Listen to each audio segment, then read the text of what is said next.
Goeiemôre. Dis Saterdag 22 Februarie.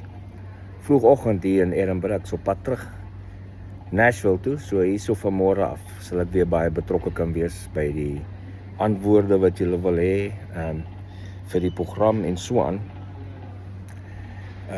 Maar vanoggend wil ek net een ding, ek het 'n klomp goed gesien gisterand toe ek nou tyd het om bietjie begin deur te gaan deur die laaste 2 weke se goed wat ek gemis het. En die grootste ding wat oppop is almal wat vlugkaartjies gehad het vir die volgende paar dae wat gekanselleer is en wat gaan aan en wat gaan aan. So hierdie tipe ding gaan gebeur van tyd tot tyd. Die enkelike rede vir waarom vliegkaartjies gekanselleer is en party op hold gesit is, ander mense dink is tot die 9de Maart toe. Van gister af, daai stukkie kan 'n rede van baie redes wees. Party mense sê ja, dit is die government shutdown, dit is nie noodwendig die government shutdown nie. Ander mense sê dit ander goeders, ander mense sê ander goeders. Hier is iets wat jy moet verstaan. In die eerste plek, die US government werk nie vir jou nie. Ek praat nou van jou as die refugee. So hulle gaan nie alles wat hulle doen op hold sit om jou goeders deur te proses om jou te kry in Amerika nie. En jy is een van die prosesses. Jy moet deur 'n proses gaan. En om daai ding te doen, hulle het nie genoeg mense vir daai proses nie, daarom stel hulle kontrakteurs aan. Church World Service en wie ever die kontrakteurs vir hulle is. Daai mense wat jou bel die eerste keer, die Kenyans en daai ons wat jou deur die pre-proses vat, maak seker het al jou papiere, maak seker hulle die initial interviews en daai. Dis nie Amerikaanse government nie, dit is kontrakteurs wat die government aanstel, want die government obviously het nie genoeg mense om al sulke dinge te doen nie. So die US government rely on 'n kontrakteur om vir hulle die pre-work te doen. En kan daar probleme met daai pre-work wees? Ja, beslis. Dis kontrakteurwerkers. Jy weet, hulle kan opslip hier, opslip daar, jou file hier, jou file daar aanskuif. Dit is gaan nie, as jy dink, dit gaan net 100% smooth gaan en alles gaan net in plek val soos dit moet, dan is die realiteit nie altyd daar nie. Onthou, selfs die beste governments in die wêreld, die beste privaat maatskappye in die wêreld, het hiccups en probleme met dit. So onthou dit, neem dit in ag. So as ons nou al hierdie faktore in ag neem, dat die government werk nie vir jou nie. Hulle het groot besigheid, jy sien die enigste ou met wie hulle werk nie. Hulle het kontrakteurs wat hierdie program doen. Kan 'n ou verwag dat daar kan delays wees, daar kan informasie wegraak. Dis nie noodwendig, jy gaan nie noodwendig altyd alles perfek kry nie. Dit kan wees dat een ou wat na 'n ander ou aansoek gedoen het voor 'n ander ou in Amerika aankom. Dit kan wees dat iemand vir maande wag, waar 'n ander ou net vir weke wag. Al daai prosesse kan gebeur. En as jy dit verstaan en jou mindset is reg op dit, dan weet jy, okay, jy kan vir enigiets verwag. Soos 'n mens sê, ons is dankbaar dat die US government hierdie program daar maak, beskikbaar maak vir die mense van Suid-Afrika om 'n beter lewe te kom kry. So, nou moet ons die entitlement een kant toe skuif en dan volg die proses. Nou kom ons terug by die shutdown, of nie die shutdown nie, die stop van vlugte vir die volgende paar dae. Die kansellasie van sekere vlugte en so aan. En wat is die redes agter dit? Party redes is die streik deur Lufthansa. Vlugte wat daar deurgaan, is almal gestop. Dis moontlik waar mense se kansellasies vanaf uitkom, vlugte wat deur Duitsland sou gaan Amerika toe. Ander redes is ander political dinge wat in die wêreld aangaan. En ander redes kan wees deel van die partial shutdown, wat nie op die oomblik enige vlugte impact nie, want ek sit op die oomblik in Edinburgh Airport, ek vlieg Amerika toe. In die volgende uur. So, vlugte gaan nog steeds soontoe. So, dis nie die rede hoekom vlugte gekanselleer is nie. En onthou, baie mense het ook gesê, ja, maar as die shutdown daar is daar nie geld vir die program. Hierdie program is nie op daai shutdown se geld nie, dis op 'n ander program se shutdown, dis 'n ander program se geld. So, daai shutdown is op die oomblik Homeland Security, wat hierdie deel is, maar is nie die groot oorheerser nie.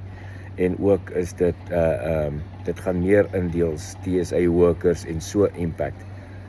Maar ek vermoed nie, het gaan nie meer lank aan nou anyway nie. So, hoekom anders is daar rede dat hulle nou die shutdown het? Of die nie die shutdown nie, hoekom ek heel vast by shutdown weet ek nie.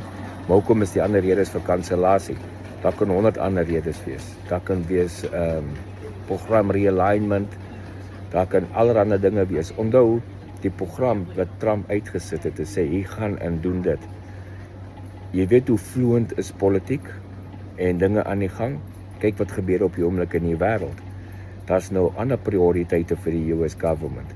Hy kan dalk gesê het, is nie noodwendig hy nie, die department kon dalk gesê het, okay, sit alles op hold op hierdie ene, fokus op realignment, kry die goed weer reg, en dan gaan ons aan.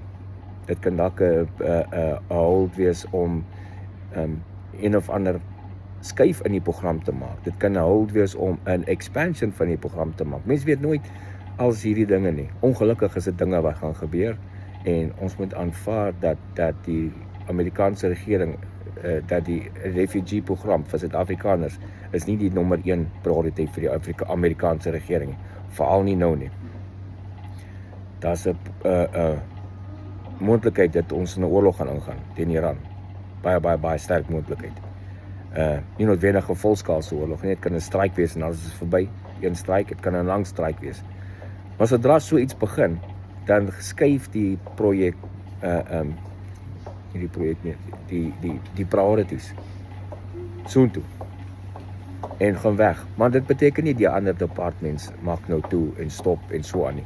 Maar daar is, dis hoe die governments werk, daar is die fokus skuif van die een na die ander toe. So, verwag delays in die toekoms. Hierdie is nie die eerste keer wat daar delay of kansellasies is nie, en dit gaan definitief nie die laaste keer wees nie. So, as jy jouself net daai mindset voorberei, dan, en jy weet, ek sit en ek wag vir my beurt, tot ek dit kan doen, en ek gebruik die hulp wat ek kry as ek in Amerika aankom, dan is dit goed vir jou, dan as jy weet jy kom.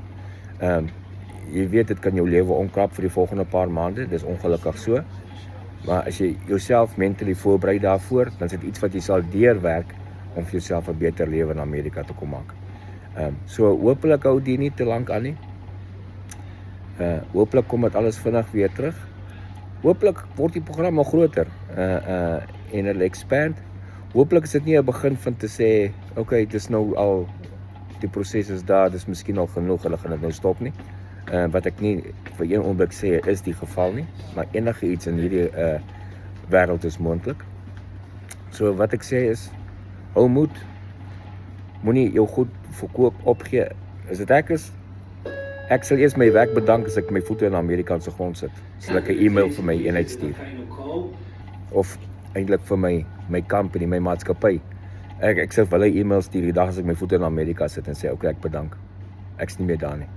En ek sal ander planne maak, mense weet, familie of vriende of iemand wat vir my huise kan verkoop en al die tipe van ding.